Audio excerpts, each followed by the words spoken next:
Well, I'd like to start that if there anyone here that would like to say something or give us a story, anything you'd like to say, if you'll come up here to the top of the stairs and shout out to the crowd.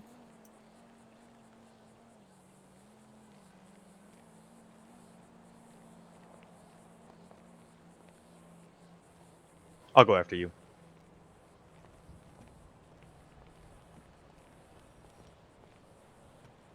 Yeah. Let me come You, upstairs too. you can come up here if you want.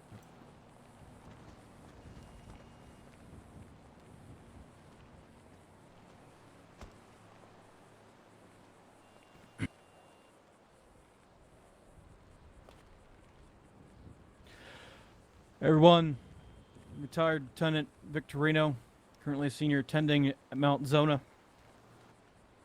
American Airlines, Flight 11, 8:46 a.m. United Airlines, Flight 175, 4:03 a.m. American Airlines, Flight 77, 9:37 a.m. United Airlines, Flight 93, 10:03 a.m. Numbers that are carved into the stones of history, not just for Americans, but for the world. Events that impacted every nation, no matter how large or small. Where were you that day? That's something that's brought up today every year. This is the 20th year, and I ask you not where you were, but where are you now? Were you even alive when the events took place? Indeed, you are alive now, but are you truly living? Do you wake up with a smile on your face, knowing it's another day to accomplish anything? Do you spend your day showing the people around you that you care about them, that the people you love are cherished? Did you finish your education? Did you become what others had the dream to be? Did you chase your dream? If not, why? What are the reasons? What reason do you have that you can compare to those who lost their lives that day? To those who passed to illnesses and cancers caused that day? Chase your dreams, your hopes. Chase the love of your life. You have nothing more to lose than what they lost. Do you wake up and argue over if someone believes in blue, red, or green, left or right? Do you appeal to those angers? As I recall that day, that week, 20 years ago, we were all Americans, all with a single direction, the direction of helping others. Not just our immediate family, but the stranger who, for that day, hundreds of miles away, we treated as our own neighbor. In the famous lyrics of Alan Jackson, faith, hope, and love are some good things he gave us, and the greatest is love. So bow your head down, put down your anger, and instead, love one another. Thank you.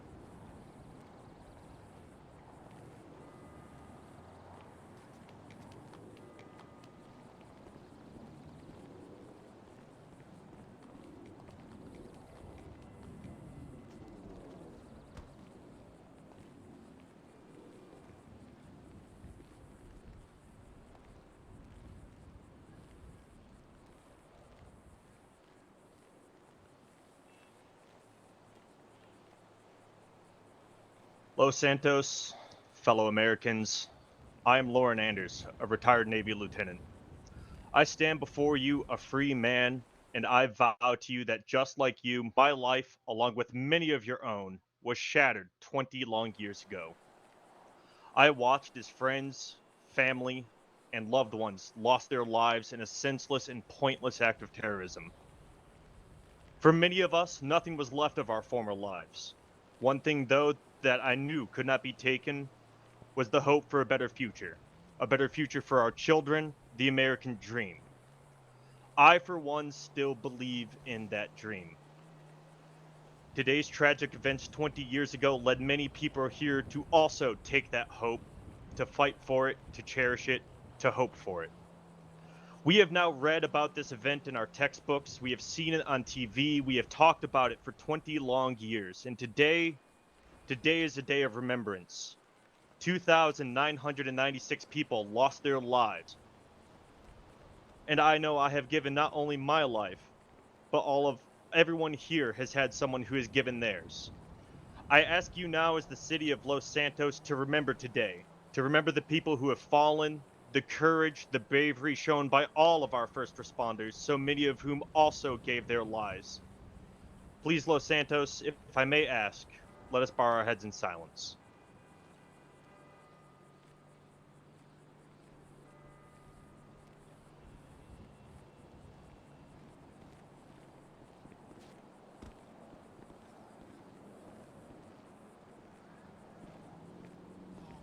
Okay. My name is William Benning, but I'm not going to speak to you as William Benning. I'm going to speak to you as an American who had to cut through a lot of red tape to fight in the war on terrorism. I remember that day very well. I was working at a commuter parking lot, uh, mowing some grass, when buses started coming back and they were telling us stories how the bridges and the tunnels were being closed because of a plane hitting the first tower at the World Trade Center. Then we heard word that a second tower was struck by another plane. Then several days later, I learned my best friend, who I graduated with, class of 1987, Stephen Russin, was killed in that attack. I also learned that day that my mom, who worked for Cantor Fitzgerald, died in that attack. I also learned that another friend of mine, Paul Keating, a member of the FDNY, also died in that attack. He ran into Tower 1 with a bunch of other firefighters, and 343 of them never returned home. I remember the day in October 2001 when I deployed into a country I didn't really know about. People said that we were going to be cut down like the Russians did, and the British, and countless other empires. And I knew when I was given the opportunity to command 42 men into combat with the 10th Mountain Division, I knew I would do my best and also remember the people that died on that day. I will never forget them until the day I die. Thank you.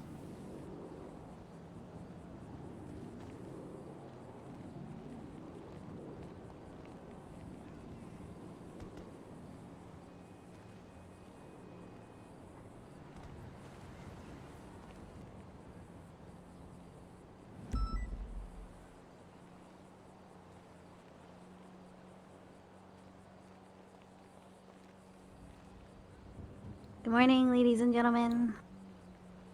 I would do something like that. Really, I'm really not good with crowds, so I apologize if this is short and simple. So it has been confirmed that 2,977 people were identified in the 9/11 attacks.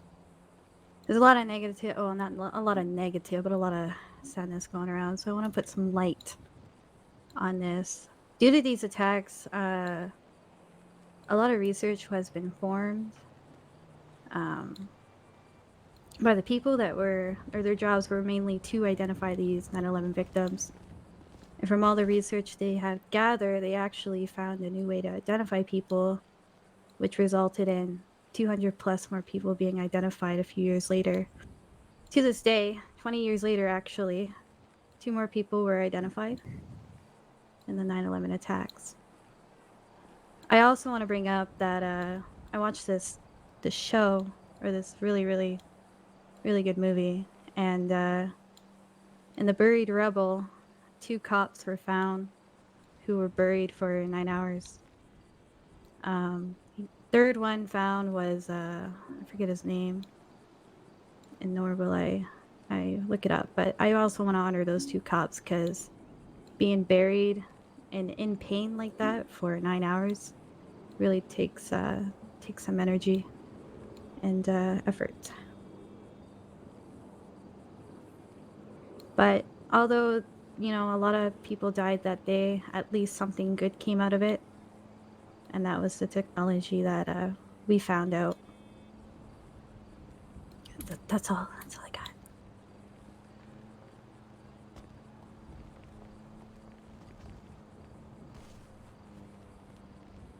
Is there anyone else that would like to speak?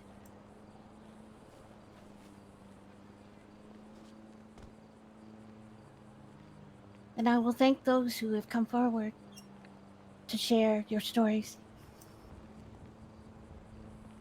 Now, at this time, I would like each of the first responders, to come up to the stairs and stand in front of the crowd. State your name and rank, and the military as well.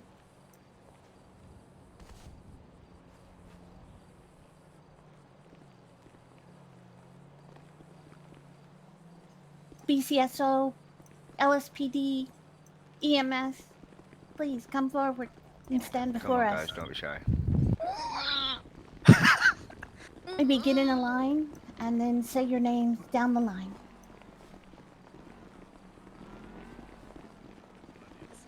You might need 2 lines.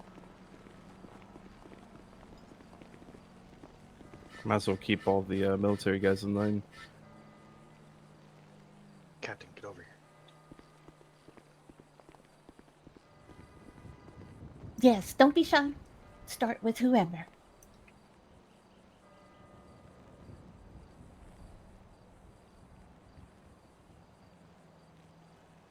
Okay then. Well, I'm Chris. I work for the EMS. I'm a supervisor. Yeah, about it. My name is Sam Walker, retired Senior Master Sergeant of the Air Force. I'm Kai Dakota, paramedic and probationary firefighter. I'm Barry Hill, Lieutenant with the Blake County Sheriff's Office. I'm Detective Blake Taylor. I'm working for the MCD and LSPD. My name is Bill Stanford, former Army Specialist, United States Army 15, Quebec. I'm currently a paramedic with the San Andreas Medical Services. I'm James Stone. I am a lieutenant with the EMS and the fire department. Finn Davey, emergency medical technician for the San Andreas Medical Services. Ella De Palma, paramedic. Kenzie McClaster, Supervisor of EMS, Certification Lead of the Fire Department.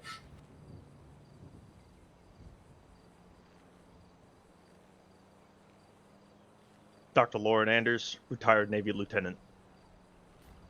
Dr. Victorino, retired Marine Lieutenant. John Wolf, retired captain.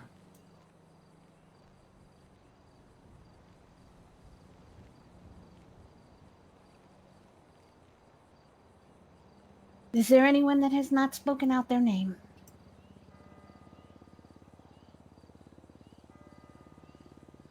So at this time, ladies and gentlemen, I want you to show your gratitude to these men and women who have given their lives, their service, to take care of us, keep us protected, keep us alive. Please give them a round of applause.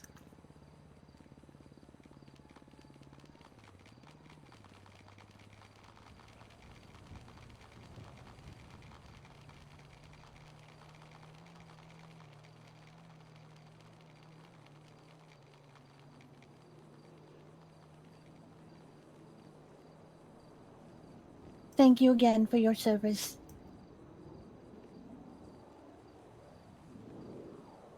Now, I would like to read a prayer. Once the prayer is ended, Jake Queen will be playing taps, and that is when our moment of silence will begin.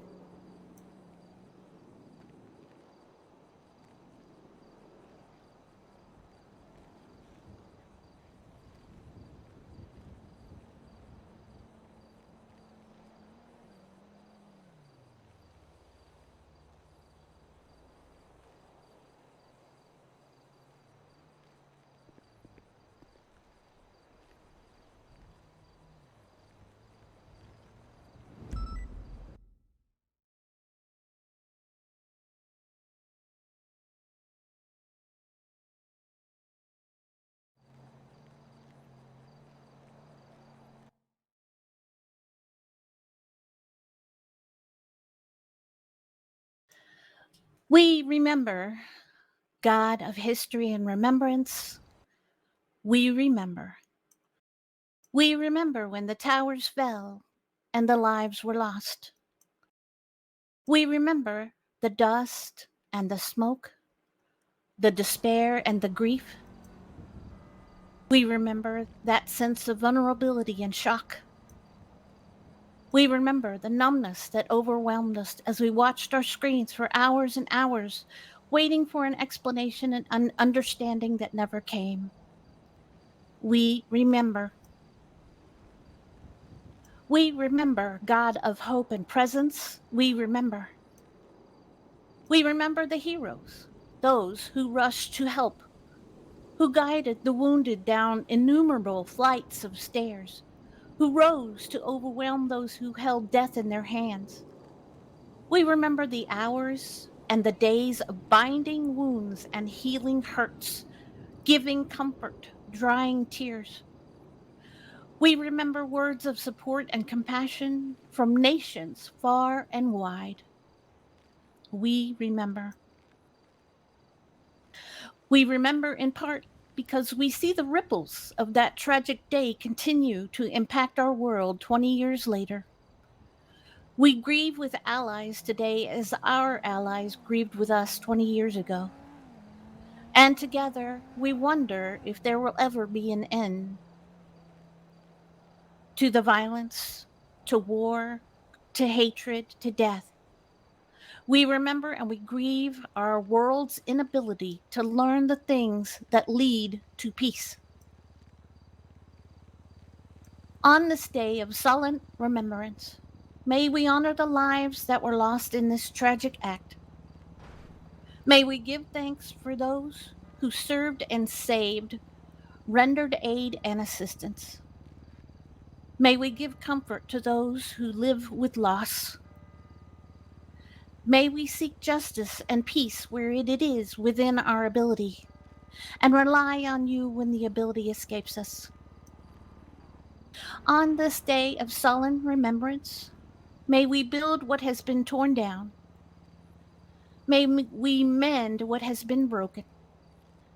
May we live our love when hate seems to reign. May we bear witness to the cause of peace. Amen.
From my heart to yours, I thank you all for coming and sharing this moment.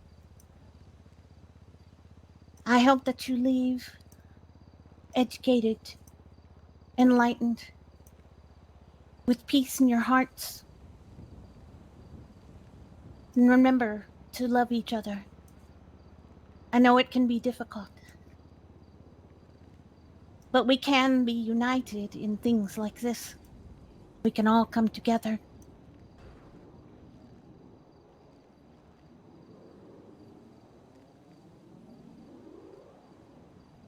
Thank you.